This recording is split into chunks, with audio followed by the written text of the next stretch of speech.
Καλό μεσημέρι, καλώς ήρθατε.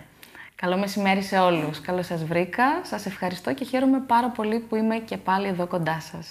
Και εμείς το ίδιο. Σήμερα Τρίτη, κυρία Γιαννελέρ, αλλά εμείς θα μιλήσουμε για τις Δευτέρες. Και πώς μπορεί να γίνουν καλύτερες. Για πέστε μας. Λοιπόν, εμείς για τις Δευτέρες έχουμε μια πάρα πολύ ωραία πρόταση με το μονοπάτι της ζωής, το zoepath.gr και τις εκπαιδεύσεις που κάνω εκεί πέρα. Δευτέρα παρά Δευτέρα λοιπόν, συγκεντρωνόμαστε στον πολυχώρο στις Ώρες Concept Store που βρίσκεται στην Τζαλοπούλου 13 και έχει χώρο σεμιναρίων εκεί και κάνουμε μαθήματα ζωής. Οι Δευτέρες είναι χαίρομαι που πιάσατε αυτό το θέμα, γιατί είναι ευαίσθητες λίγο. Δηλαδή, από την Τετάρτη και μετά είμαστε λίγο πιο χαρούμενοι, να το πω έτσι, γιατί πλησιάζει το Σαββατοκύριακο. Εκεί τη Δευτέρα, από μαθητές, από νήπια, από έφηβους, από πάντα. Και να έρθω και σε εμάς τους μεγαλύτερους, έχουμε ένα θέμα με τη Δευτέρα. Έτσι. Γιατί γίνεται αυτό, πώς το ερμηνεύετε εσείς? Θυμάμαι τον πατέρα μου που έλεγε πάντα την Τετάρτη είσαι στην κορυφή, έτσι βλέπεις από ψηλά ρε παιδί μου, την εβδομάδα τελειώνει. Τη Δευτέρα όμως είναι δύσκολα τα πράγματα, είμαστε πολύ χαμηλά ακόμη. Εμείς το βάλαμε Δευτέρα γιατί βολεύει, επειδή είναι κλειστή η αγορά κατά το μεγαλύτερο μέρος της, οπότε βολεύει στους περισσότερους να μπορούμε να συναντηθούμε. Έτσι καθιερώθηκε και τελικά διαπιστώσαμε ότι ναι, έχουμε βρει μια ευκαιρία να ξεκινάμε τη Δευτέρα, τη δύσκολη μέρα δηλαδή για όλους όπως λέτε, με ωραίο τρόπο. Γιατί εκεί κάνουμε πραγματικά μαθήματα ζωής, μαθαίνουμε πώς μπορούμε να ζούμε καλύτερα, καθημερινά με μικρά απλά πράγματα στην πράξη και φεύγουμε όλοι με μια άλλη αίσθηση, με ένα χαμόγελο, με μια καλύτερη διάθεση, όπως και νομίζω πως περιμένουμε με καλύτερη διάθεση τη Δευτέρα. Ναι, μας αλλάζετε αυτά που ξέρουμε λοιπόν. Πάντως είναι σημαντικό το πώς βλέπουμε, δηλαδή είναι θέμα νοοτροπίας, το πώς αντιμετωπίζουμε τη Δευτέρα. Είναι ξεκάθαρα θέμα νοοτροπίας, όλα είναι θέμα νοοτροπίας. Και αυτό που πάντα δουλεύουμε στα μαθήματα ζωής είναι το πώς βλέπουμε, τι φίλτρα φοράμε και βλέπουμε, πώς μεταφράζουμε, πώς ερμηνεύουμε τα πράγματα που υπάρχουν και συμβαίνουν γύρω μας. Έχουν να κάνουν όλα ξεκάθαρα με τη λειτουργία του εγκεφάλου. Είναι το πώς τα βλέπουμε εμείς.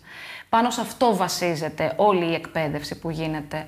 Οπότε κάτι αντίστοιχο συμβαίνει σαφώς και με τη Δευτέρα. Για σκεφτείτε να έχετε τη Δευτέρα, να περιμένετε κάτι ωραίο. Πώς θα τη βλέπατε τη Δευτέρα, ενώ είναι πάντα η ίδια Δευτέρα, έτσι. Ναι. Ας πούμε τώρα, χθες η Δευτέρα, είχατε μάθημα χθες? Ναι, χθες είχαμε μάθημα, επιτέλους, γιατί μεσολάβησαν και οι γιορτές του Πάσχα και λίγο πήγαμε παραπίσω. Οπότε χθες είχαμε και το περιμέναμε νομίζω όλοι με αγωνία. Και πώς να βλέπουμε λοιπόν, τι είπατε, πάνω κάτω δεν μας πείτε όλο το σεμινάριο, αλλά πώς να δούμε τώρα αισιόδοξα την εβδομάδα μέχρι την Παρασκευή, γιατί τελείωσαν και οι αργίες, τελείωσαν και οι επίσημες διακοπές, έρχονται εξετάσεις για τους μαθητές, για άλλους πανελλήνιες και δεν υπάρχει καμιά αργιούλα έτσι να έρχεται, τουλάχιστον μέχρι το Μάιο νομίζω δεν έχουμε, μέσα στο Μάιο μέχρι τελειώσει ο μήνας. Τώρα μετά την Πρωτομαγιά, λίγο κλείσανε τα πράγματα και όπως λέτε έρχονται και εξετάσεις των μαθητών, οπότε ο Μάιος είναι φορτωμένος έτσι, με αγωνία και με άγχος, είναι λογικό. Εμείς χτες μιλήσαμε συγκεκριμένα για την αγάπη και το θέμα μας ήταν ότι η αγάπη μακροθυμεί. Με αφορμή και αυτό που ακούμε έτσι στην Εκκλησία τις μέρες του Πάσχα από την πρώτη προς Κορινθίους επιστολή Παύλου. Ο ορισμός της αγάπης. Ο ορισμός της αγάπης ακριβώς, που είναι ένα πάρα πολύ ωραίο κείμενο και πιάσαμε αυτό το μακροθυμί. Είναι θεόπνευστο, πώς θα μπορούσε να είναι διαφορετικά. Ακριβώς, ότι η αγάπη μπορεί και καθυστερεί τον θυμό. Και είναι πάρα πολύ σημαντικό αυτό. Οπότε μιλήσαμε και για τη διαχείριση του θυμού και για τη διαχείριση όλων αυτών των συναισθημάτων που τα ονομάζουμε αρνητικά, αλλά είναι όλα σημαντικά στη ζωή μας. Το πώς μπορούμε λοιπόν να βλέπουμε με αγάπη, το πώς η αγάπη είναι πράξη και όχι απλά ένα συναίσθημα, είναι μια απόφαση, είναι δέσμευση και είναι δουλειά η αγάπη. Και αν αυτό λοιπόν το βάλουμε στη ζωή μας, στα πάντα, στους ανθρώπους με τους οποίους σχετιζόμαστε, στη δουλειά μας, σε πράγματα που έχουμε να κάνουμε, μπορούμε όντως να τα δούμε όλα αλλιώς. Νομίζω λοιπόν ότι ειδικά χθες, με αυτό το θέμα, φύγαμε όλοι με πολύ καλύτερη διάθεση για να αλλάξουμε πράγματα μέσα στην εβδομάδα και νομίζω πως θα περιμένουμε με ακόμη περισσότερη επιθυμία την μεθεπόμενη Δευτέρα.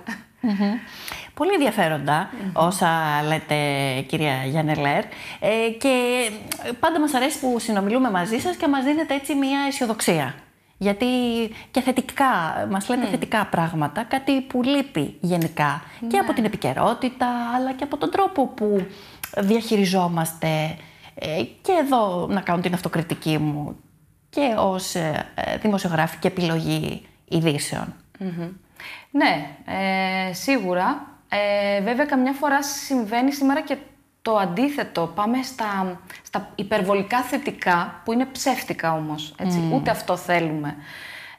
Θέλουμε το θετικό, το πραγματικό, το ρεαλιστικό, το αληθινό. Γι' αυτό και μιλάω για μικρά πράγματα, απλά, εύκολα και καθημερινά, που μπορεί ο καθένας, αν θελήσει όμως, να τα δει στη ζωή του και να αρχίσει να τα βρίσκει και περισσότερο. Το θέμα είναι η θέληση. Και είπαμε μάλιστα ότι και η αγάπη είναι βούληση τελικά. Το να θέλω να αγαπήσω κάτι, κάποιον και να ασχοληθώ με αυτό. Επιλογή λοιπόν, είναι επιλογή μας. Επιλογή και αφιέρωση χρόνου. Οπότε αφιέρωση χρόνου χρειάζεται και το να μπορούμε να αλλάξουμε την οπτική μας και να αρχίσουμε να βλέπουμε τα πράγματα αλλιώς. Πώς? Όπως μας συμφέρει. Τι εννοούμε μας συμφέρει? Μας κάνει καλό. Και ό,τι κάνει καλό σε μένα, κάνει καλό και στους γύρω μου, θα κάνει καλό και στους γύρω των γύρω μου. Έτσι πάει το πράγμα. Είναι μια αλυσίδα. Όλοι συνδεόμαστε σε αυτή την αλυσίδα. Έχετε δίκιο που μιλάτε για χρόνο, γιατί φαντάζομαι θα συμφωνήσετε κι εσείς ότι δεν αφιερώνουμε χρόνο έτσι για να στοχαστούμε. Γιατί όλα αυτά που λέτε χρειάζονται στοχασμό, δηλαδή να κάτσω να σκεφτώ πού είναι το θετικό. Άρα σε αυτό παίζει ρόλο και ο στοχασμός, έτσι δεν είναι? Χρειαζόμαστε όλοι χρόνο με τον εαυτό μας. Στον εαυτό μας δεν αφιερώνουμε χρόνο. Το συζητάμε παντού, έτσι όλοι διαρκώς. Τρέχουμε, όλη μέρα τρέχουμε, να φτάσουμε κάτι που δεν ξέρουμε τι είναι αυτό που θέλουμε να φτάσουμε τελικά. Χρειάζεται να αφιερώσουμε λίγο χρόνο. Ας είναι και τα 10 λεπτάκια, τα 15 λεπτάκια μέσα στη μέρα μας. Μπορεί ο καθένας να το βρει αυτό. Να μείνει με τον εαυτό του και να στοχαστεί, όπως λέτε. Να σκεφτεί τι βλέπει, γιατί το βλέπει έτσι, του κάνει καλό αυτό έτσι όπως το βλέπει και το αντιμετωπίζει ή όχι, τι μπορεί να αλλάξει, που μπορεί να ζητήσει βοήθεια. Πολύ σημαντικό κι αυτό. Αυτόν τον χρόνο χρειαζόμαστε, όχι χρόνο με τις ώρες απαραίτητα, γιατί μπορεί να ακουστεί τρομακτικό ή αδύνατο. Δεν είναι όμως έτσι. Όπως και με τα παιδιά μας που λέμε χρόνο, λέμε για ποιοτικό χρόνο, όχι ποσοτικό τόσο. Το να μπορείς να είσαι τα 20 λεπτά μαζί με το παιδί σου, αλλά να είσαι μαζί, μπορεί να αλλάξει τα πάντα αυτό το πράγμα. Έτσι γίνεται σε όλα, σε κάθε τομέα στη ζωή. Άρα είναι και θέμα προτεραιοτήτων, λοιπόν. Δεν είναι τόσο πολύς χρόνος, όσο να βάλω προτεραιότητα και να προγραμματίσω. Και να πω, ναι, τώρα είναι ο χρόνος για να κάνω αυτό. Φυσικά, ακριβώς. Η διαχείριση χρόνου που λέμε. Βεβαίως και είναι. Και μπορούμε όλοι να το κάνουμε. Έχουμε 24 ώρες μέσα στη μέρα. Και έχουμε όλοι αυτές τις 24 ώρες, έτσι. Γιατί πολλές φορές απορούμε πώς κάποιοι άνθρωποι μπορούν και κάνουν τόσα πολλά πράγματα και κάποιοι άλλοι όχι. Αυτοί που κάνουν, θέλουν να τα κάνουν, έχουν βάλει άλλες προτεραιότητες όπως λέτε και πάνε με βάση αυτές τις προτεραιότητες. Και είναι μέσα στις προτεραιότητές τους και το να κάνουν κάτι όμορφο για αυτούς, κάτι ωραίο, κάτι που να τους δώσει χαρά, ηρεμία, καλύτερη διάθεση. Εκεί αλλάζουν τα πράγματα. Πάντως η δική μας διάθεση σίγουρα άλλαξε, κυρία Γιαννελέρ, συζητώντας μαζί σας για άλλη μια φορά και πραγματικά μας φτιάξατε τη διάθεση έτσι προς το τέλος της εκπομπής. Και να κλείσουμε με αυτό το θετικό στοιχείο. Ωραία. Χαίρομαι πάρα πολύ. Αν μπορώ να το πετύχω αυτό έστω και λίγο, με όλη μου την αγάπη και την καλύτερη μου διάθεση, ναι, μπορώ να πω ότι είμαι ευτυχισμένη και ελπίζω έτσι όλοι να φύγουν με ένα λίγο καλύτερο χαμόγελο. Σας ευχαριστούμε γι' αυτό. Καλύτερες οι Δευτέρες μας λοιπόν με αφορμή αυτά που κάνετε κάθε Δευτέρα και να κλείσουμε με αυτό, με το τι γίνεται και πότε. Ναι, είπαμε Δευτέρα παρά Δευτέρα στις ώρες Concept Store στην Τζαλοπούλου 13. Είναι ένας συνεταιρισμός κοινής ωφέλειας που έχει και κατάστημα με κοσμήματα, έργα τέχνης, δημιουργών, σεραίων δημιουργών και άλλων, και έχει όμως και τον χώρο των σεμιναρίων. Εκεί λοιπόν Δευτέρα παραδευτέρα συναντιόμαστε, 6 με 7.30 το απόγευμα. Τώρα η επόμενη μας η Δευτέρα θα είναι 19 Μαΐου, με το καλό. Μάλιστα. Με το καλό λοιπόν, καλή δύναμη. Σας ευχαριστούμε πολύ για τα θετικά που μας μεταφέρατε και θα τα ξαναπούμε. Και εγώ ευχαριστώ, να είστε καλά, να έχετε ένα όμορφο απόγευμα. Ευχαριστούμε.